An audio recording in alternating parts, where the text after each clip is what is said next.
10-year note treasury yields end the day lower, seeing a move north of 160 earlier in the week. And we came back down and we spent most of, or if not all of today's session back below 160, moving to our lowest point in about a week. At this point, what we saw was higher inflation, mixed messaging from the Fed, and then we have more data coming out later this week. We'll talk about that. But right now, seeing 10-year note treasury yields back below 160, as we had some very strong auctions this week, a 10-year and a 30-year that both went off very good, showing very strong demand. So at this point, despite the fact that we're seeing higher inflation data, despite the fact that there are mixed growth concerns out there, 10-year note treasury yields back below 160, still elevated. We're not down, we're not talking back below 150, but at this point right now, after seeing the 10-year note treasury yields earlier in the year, much lower, seeing a big rise up. Now we've come off those highs quite a bit. Again, we're back basically where we were about a week ago.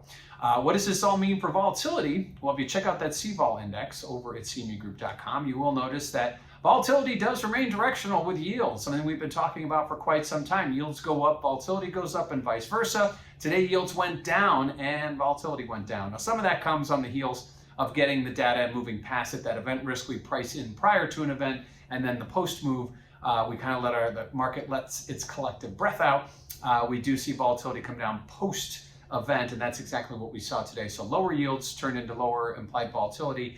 It'll be interesting to see how this all works out if we start to break out of the range and head back towards 125, which does seem like a big jump from here, given the fact that the Fed announced today there will be likely going to be tapering their asset purchases. So that's one less big buyer out there.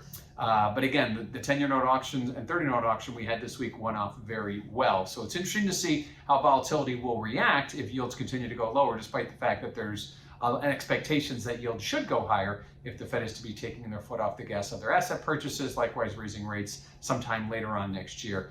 But today, volatility lower after yields move lower. And lastly, what do we have the rest of the week? Well, we have more data. Today we got inflation data. Tomorrow we also get inflation data in the form of the producer price index, expected to be higher. We also get the claims number, which is expected to moderate as well.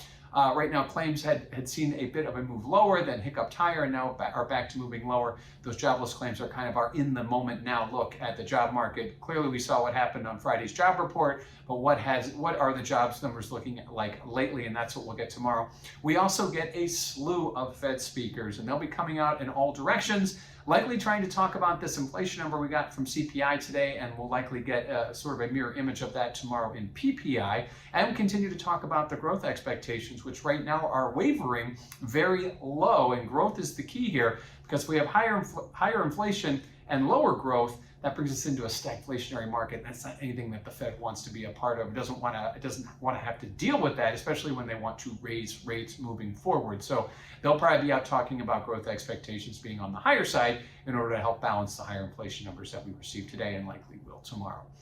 So at this point, 10-year note treasury yields getting north of 160 briefly this week, but then pulling back on higher inflation but lower growth expectations, with more data to come Thursday. And don't forget that retail sales number on Friday. That'll give us a clean look at where the shoppers are going and whether or not this growth number is real or is it going to be waning.